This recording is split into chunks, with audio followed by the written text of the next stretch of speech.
ఖమ్మం జిల్లా ఎర్రుపాలెం మండలం కొత్తపాలెంలో శ్రీ గంగానమ్మ అమ్మవారి ప్రథమ వార్షిక ఉత్సవాలు ఘనంగా జరిగాయి.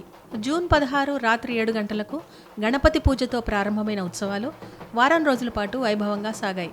ఈ ఉత్సవాల్లో తెలంగాణ మంత్రులు పొంగులేటి శ్రీనివాసరెడ్డి, తుమ్మల నాగేశ్వరరావు పాల్గొన్నారు.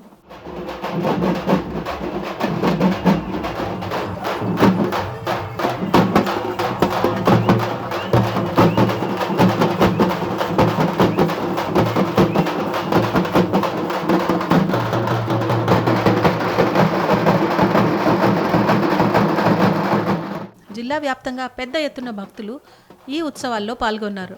జూన్ 23వ తేదీ ఆదివారం వేద మంత్రాల నడుమ అమ్మవారికి శాస్త్రోక్తంగా జలాభిషేకం నిర్వహించారు.